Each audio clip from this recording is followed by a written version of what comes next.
에, 애 보는 공덕이 얼마나 큰데요. 아이를 잘 보세요. 자비로운 마음으로. 지혜로, 부처님한테 지혜롭게 만들어주세요라고. 아이한테 금강경을 독송해줘요. 예, 예. 아이가 항상 좋은 말씀을 듣도록 해야 돼요. 그 연불도 늘 틀어주고, 금강경의 말씀도 틀어주고, 또 이렇게 제 강의도 괜찮고요. 법륜스님 같은 그런 스님 강의도 좋고요. 아이가 알아듣지 못해도 이렇게 지혜로운 말은 이렇게 에너지가 있거든요. 에너지가 몸에 이렇게 들어오게 돼요. 그리고 스님들을 자주 보면 이렇게 생각이 유연해져요. 그러니까 테레비로라도 이렇게 부처님을 보게 하고 스님을 보게 하고 그러면 막 이렇게 짜증내고 화내고 막 욕심내고 하는 것이 많이 줄어들고 평화로운 마음을 갖게 돼요. 그 정법을 자비로운 정법을 잘 전해주세요, 모살님. 예, 예.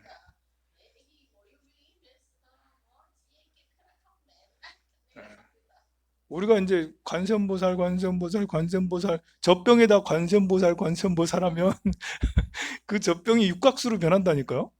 그 자비로운 그런 에너지가 돼줘서 괜찮아진다니까.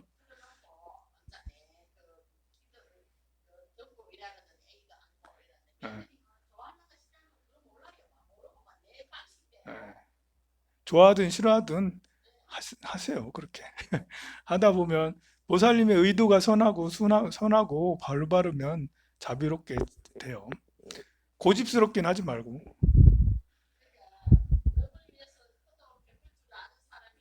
예. 보살님이 많이 베풀면 따라서 하게 돼요.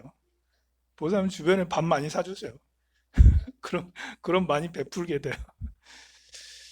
자, 오늘은 이제 그 어제 이제 이렇게 여러분들한테 우리나라 이제 의료제도, 원격 의료 이런 것들이 잘 실현되면 참 좋겠다. 이제 원격 의료가 이제 미래에는 저절로 그렇게 갈 수밖에 없어요. 우리나라가 원격 의료를 시작하지 않으면 아마존 같은데, 구글이나 애플 같은데 뺏기거든요. 벌써 이제 아마존이나 이제 애플, 구글 같은 데는 마이크로소프트 이런 데는 클라우드 산업을 엄청나게 지금 해요. 그 아마존하고 마이크로소프트에서 서버 사업을 엄청나게 대형적으로 얼마나 크게 하는지 그냥 그 울산 시마는 너무 그런가? 우리 중구만한 공장을 만들어 가지고 거기다 서버를 만들어 서버를. 그게 우리랑 무슨 관계가 있냐? 그걸로 우리나라가 먹고 살아요. 마이크로소프트하고 아마존이 해서 서버를 만드니까 거기에 들어가는 메모리 카드, 거기 낸드 플래시하고 이런 메모리 반도체가 엄청나게 들어가거든요. 그래서 몇 년 동안 아마존하고 마이크로소프트 때문에 우리나라가 먹고 살았어. 우리나라가 반도체 말고는 우리나라 이제 전체 수출의 3분의 1이 반도체로 나가거든요. 그 시가총액이 이 삼성전자가 3분의 1을 차지하고 또 나머지 이제 이렇게 한 5분의 1, 5분의 1 정도 되려나? 그게 이제 SK 하이닉스잖아. SK 하이닉스하고 삼성전자 빼면 우리나라가 별로 없어. 뭐 수출하는 것도 별로 없고요. 근데 그 대부분의 수출들이 아마존과 마이크로소프트 같은 이런 서버로 수출이 됐던 거예요. 반도체가. 그 반도체 수요가요. 아직도 굉장히 많이 필요해요. 그 이번에 이제 이렇게 감염병 때문에 사람들이 집에 있게 되잖아요. 활동을 별로 안 하잖아요. 활동을 별로 안 하니까 집에서 많이 하는 게 뭐겠어요?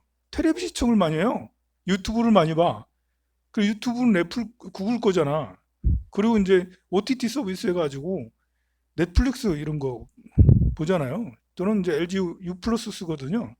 어떤 사람들은 이제 SK 쓰고 KT 쓰고 그렇게 하던데 그런데 들어가서 계속 보잖아요. 유튜브 계속 내가 올리기도 하고 말하잖아요. 그래서 유튜브에서 넷플릭스도 마찬가지고 서버가 감당이 안 돼가지고 전 세계 모든 사람들이 밖에 안 나고 다 이것만 보고 있으니까 안 돼가지고 화질을 좀 다운시키겠다고 그랬거든요. 그 말인즉슨 뭐냐면 서버가 아직도 구축이 완전히 되지 않았다는 거예요. 아직도 더 많은 사람이 앞으로 이렇게 그 OTT 시장, 뭐 이렇게 동영상 시장, 또 클라우드 시장 이런 쪽으로 더 많은 사람들이 몰려들게 된다라는 것이에요. 그러면 반도체 사업은 작년에는 좀 힘들었어요. 반도체가. 왜 작년에는 많이 팔았는데 힘들었어요. 왜 그러냐면 반도체 가격이 하락해서 싸져서 많이 팔아도 수익이 별로 안 남았기 때문에 그래요. 재작년에는 반도체를 팔아가지고 엄청 돈 많이 벌었는데요. 올해 들어와가지고 반도체 가격이 작년보다 조금씩 오르기 시작해서 그래도 이 삼성전자하고 SK하이닉스가 반도체 올해 전망이 괜찮다라고 그러거든요. 지금 뭐 주가야 뭐 이렇게 바닥치고 완전히 막 내려가고 있지만 그래도 실적은 나쁘지 않을 거다. 반도체 쪽으로는 그렇게 예상이 되고 그래요. 근데 그것이 우리나라 사람들이 먹고 사는 게 이렇게 아마존하고 마이크로소프트에서 우리 걸 사줘서 저렇게 되는구나 라고 하는데 그런 또 서버 시장 그러니까 클라우드 시장들은 가만 보면 이게 결국은 그 데이터 센터거든요. 결국은 또 우리의 피를 빨아먹는 거예요. 우리가 또 계속 갖다 바치는 거예요. 이제 계속 유튜브 볼 때마다 동영상 볼 때마다 또 클라우드 서비스를 이용할 때마다 데이터 서비스를 이용할 때마다 다 이제 마이크로소프트하고 아마존에게 그 사용료를 계속 주는 거거든요. 보면 음, 그래서 원격 의료나 원격 강의 또 원격으로 하는 그, 그, 또 뭐가 있나? 뭐, 여러 가지 이런 것들은 클라우드 서비스, 클라우드 시장에서 이제 담당을 많이 하게 되는데요. 우리나라는 규제 때문에 원격 의료를 할 수가 없다라고 그랬잖아요. 그러니 지금 현재 우리나라 대한민국은 세계에서 최고 의료 수준을 가지고 있죠. 뭐 바이오 산업도 막 성장하고 있고 의사들도 최고 고 고화질이 아니고 고성능이 아니고 하여간 수준이 제일 높아. 이제 그래서 치명률도 코로나 이런 걸로 이제 돌아가시는 사람도 기저질환 환자나 연세가 많으신 이런 분들밖에 안 돌아가시고 돌아가시는 분이 한 1.5% 정도밖에 되지 않잖아요. 근데 이제 그 저기 그 이탈리아 같은 데는 의료 시설이 우리보다 열악한 거예요. 독일은 또 상대적으로 의료 시설이 좋아서 그 거의 대부분의 환자들을 잘 커버를 하고 있고요. 스페인도 의료 시설이 안 좋으니까 뭐 하루에 1,000명씩 죽고 막 그래요. 음, 근데 이제 원격 의료 같은 게 규제 반대하는 의사협회나 시민단체에서 반대하는데요. 이게 지금 당장은 반대하는 게 맞죠. 왜냐하면 이 의료업이나 의사들에게 밥그릇을 뺏는 그런 듯한 느낌이 있으니까. 그러나 미래 입장에서 보면 지금 당장 그것을 막는다는 것은 오히려 한국의 의료 산업을 막는 거랑 똑같아요. 근데 그것은 꼭 그 국가에 대한 사업만뿐만 아니라 나 자신하고도 관계가 있어요. 시대가 계속해서 변해가고 있잖아요. 얼마나 빠르게 변해가고 있어요. 빠르게 변해가고 있는데 변화에 내가 적응하지 못하고 세상이 변하면 나도 변해야 되는 거거든요. 세상이 변하는데 내가 안 변해. 이러면 이제 이렇게 그 내가 도태되거나 낙후돼 볼 수밖에 없어요. 내가 남자라면 예를 들면 옛날에는 돈만 벌어다 주면 집에서 보살님들이 극진히 대접을 해줬어요. 아침, 점심, 저녁을 깍듯하게 잘 차려주셨어요. 그게 이제 20년 전, 30년 전까지 우리 대한민국 보살님도 얼마나 훌륭해, 착하잖아. 그래가지고 남편을 모시기를 왕 모시듯이 막 이렇게 잘해줬다고요. 근데 시대가 바뀌어가지고 남녀가 평등해졌어요. 그래서 남자가 돈만 벌어다 준다고 다 되는 게 아니에요. 요즘에는 가정 양육에 대한 그런 가치를 새로 이렇게 제고하는 그런 시대잖아요.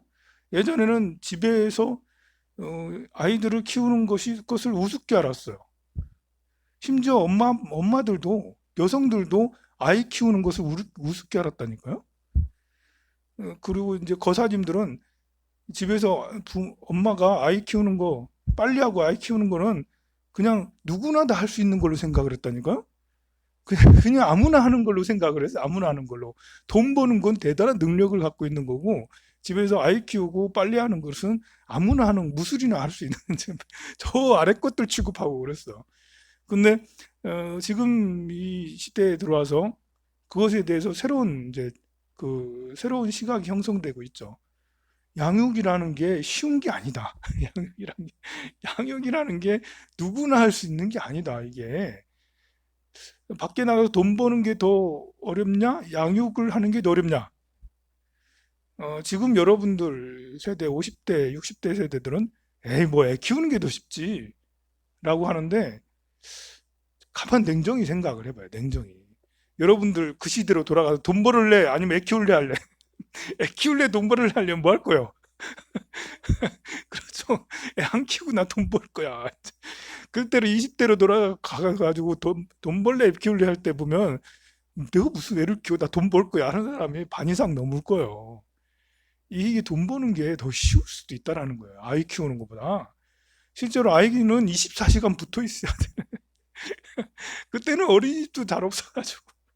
그때, 그때는 정말 얘 업고 다니고 막 다 그랬잖아, 보면. 그렇죠. 손잡고 업고 다니고, 뭐, 이렇게, 하나부터 열까지 다 해주고 했는데, 에, 당연히 해야 되는데, 그게 사실은 쉬운 게 아니었다라는 거예요. 그때는 남편이 집 밖에 나가서 돈 버는 게 더 대단한 일이고, 집에서 아이 키우는 일은 별거 아닌 누구나 다 하는 거라고 그러니까. 그러니까 우리 여러분들의 세대들은 정말 그 좋은 취급을 못 받아. 좋은 취급. 다시 한번 내가 옛날 살아온 나 자신을 회고를 해야 돼요. 정말 아이 키우는 게 별거 아닌 누구나 다 하는 건가라고 했을 때, 여러분들이 주말도 없잖아. 주말도 주말도 없이 주말이 더 힘들어. 어린이집에도 안 가고 그래가지고 밤잠 못 자가면서 아이가 아파봐요. 그러면 잠이 어딨어. 밤잠 못 자. 좋은 날도 있죠. 그건 돈 버는 것도 마찬가지예요. 직장 가가지고 돈 버는 것도 재미있고 막 상대적으로 이렇게 우리가 노동의 질, 노동의 행복 이런 것들을 생각할 때 이렇게 양육이라는 것은 밖에 나가서 돈 버는 것보다 결코 쉬운 게 아니다. 그만큼 힘든 것이다. 그런데 이 아이를 둘 키우고 셋 키워놓고도 나이가 40대 중반 후반이 되면서 방황하는 엄마들이 많아요. 왜 방황하겠어요?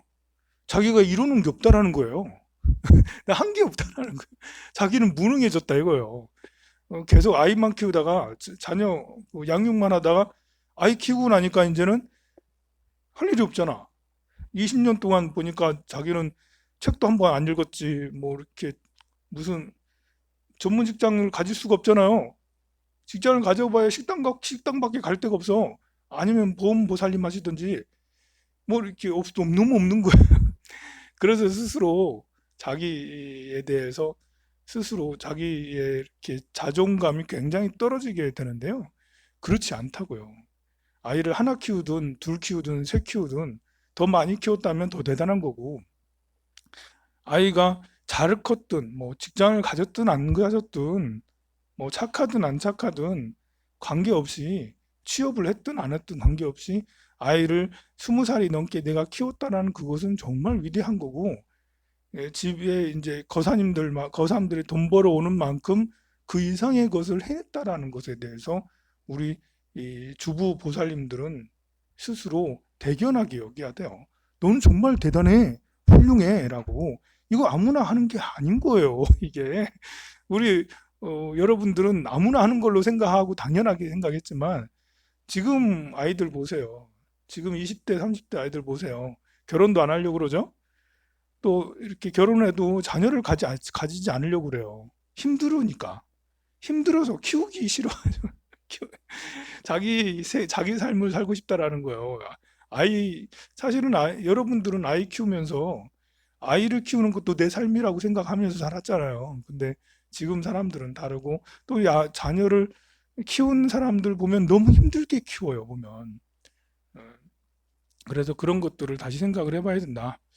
그리고 이제 내가 살면서 나 자신이 가둬놓은 틀, 지금 말한 이제 자녀 양육에 대한 이것은 누구나 할 수 있는 별거 아닌 것이야라는 그런 생각들 때문에 내 삶이 가치가 없어져 버리는 이런 나 자신의 삶에 감옥을 만들어 가지고 틀을 만들어서 너는 그거밖에 안 돼라고 하는 그런 것이 되는 거예요.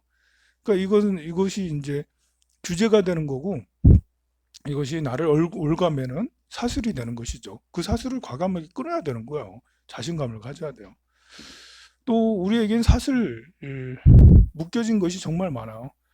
우리나라가 발전하지 못하는 것은 여러 가지 규제를 개혁하지 못해서 그런 거잖아요. 지금 전 세계에서 이제 경기 부양책을 쓰기 위해서 막 돈을 막 풀고 있어요. 독일에는 벌써 사람들이 돈을 받았대. 독일 정부에서 1,300조 원을 막 이렇게 경기 부양책으로 해서 쓴다고 그러잖아. 1인당 600만 원씩 받았다는 거예요, 벌써. 600만 원, 1,300유로 몇 유로 하던데. 그 벌써 600만 원씩을 받았대, 보면. 근데 우리는 지금 발표한 지가 며칠 지났는데 받았다는 사람이 한 명도 없어. 그 왜 그러겠어요? 이 우리나라가 이렇게 국민을 위한 정부, 또 국민을 위한 국회가 아니고 자기들 권력을 위한 국회가 돼버려가지고 이제 자기들 선거할 때까지 기다리라고. 그리고 국회 이렇게 모여서 뭐 할 때까지 기다리라고. 근데 언제 모일라나? 언제 언제 이렇게 임시국회를 열어가지고 그 빨리 해야 되는데 언제 해야 될지 모르겠어. 그런 것이 이제 국가가 발전하는 것을 장애하는 것 중에 하나예요. 그런 것은 잘못된 제도잖아요. 잘못된 사고잖아요. 그런 것처럼 또 우리 나 자신에겐 또 그런 잘못된 것들이 뭐가 없을까? 우리 자신은 어떤 것에 매여서 나 자신을 성장시키고 더 나은 사람이 되는데 어, 나를 성장하지 못하게 하는가? 저는 이제 그 나는 이거밖에 안 돼라는 이런 것이 우리 자신을 올가매고 있다라고 생각을 해요. 예를 들면 그 사람들 앞에 나가서 자기소개 좀 해주세요. 라면 경기를 일으키는 사람이 많아요. 자기소개요? 자기 순서가 올 때까지 심장이 조물조물 심장이 정말 쿵닥쿵닥쿵닥 해가지고 앞에 걸어올 때부터 벌벌벌 떨어. 앞에 나가가지고 도도도도도 하면서 이제 그게 잘못됐다라는 게 아니고요. 그것도 자기 자신의 생각이 틀에 갇혀 있는 거예요. 나는 그걸 하지 못할 수밖에 없을 수도 있죠. 왜냐하면 별로 안 해봤으니까.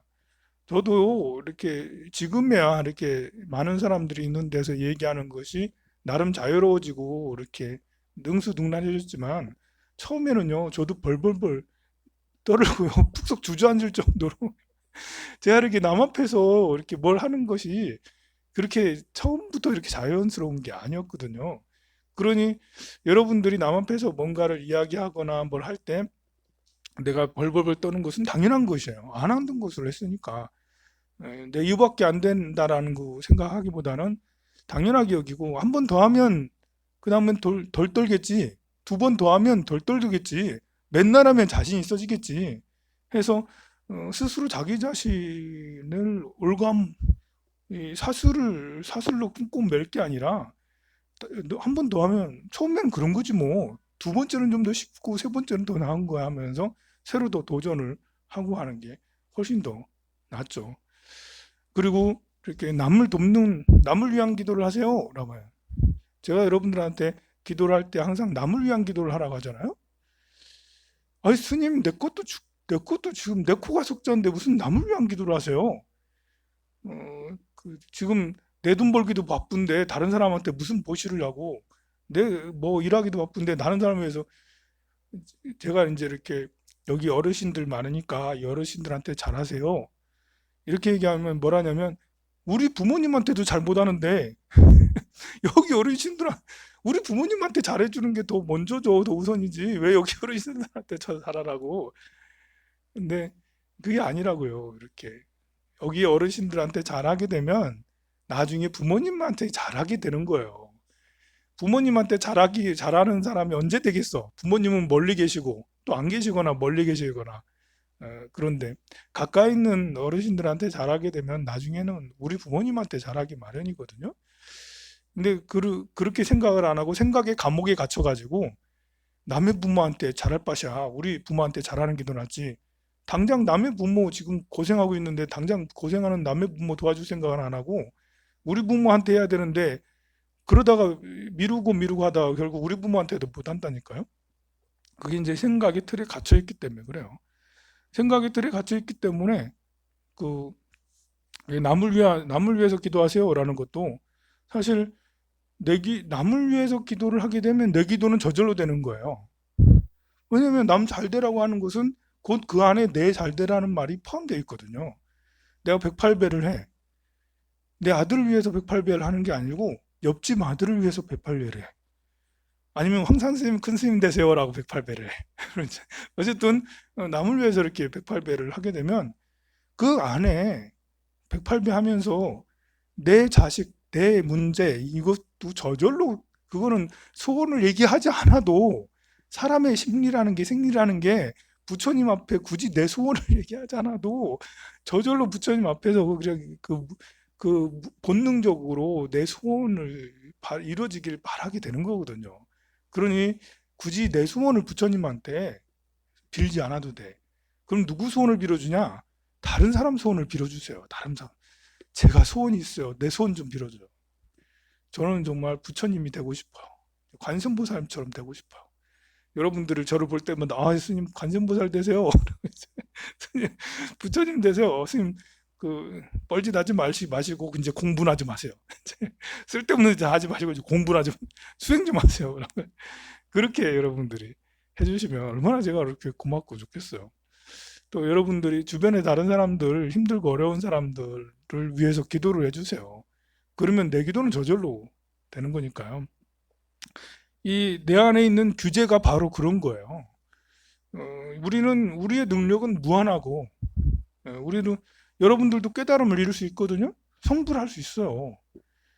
그건 스님만 하는 게 아니다. 스님만 하는 거다라고 생각을 하고, 나는 절에는 다니는데 도 닦는 거는 내 체질이 안 맞아.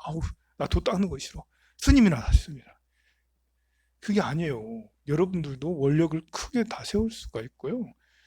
명상을 하고 사경을 하고 기도를 하고 정말 열심히 하고 잘할 수 있어요. 그거는 특정한 누군가만 하는 게 아니라 여러분들도 할 수 있는데, 생각의 틀에 갇혀 있다 보니까 나는 그런 데 관심 없어 라고 그렇게 해서 안 하게 되는 거예요. 내 마음의 규제를, 내 마음의 잘못된 사슬을 끊고 규제를 개혁을 하셔야 됩니다. 그래야지 나도 발전하고 사회도 발전하고 합니다. 성불하세요.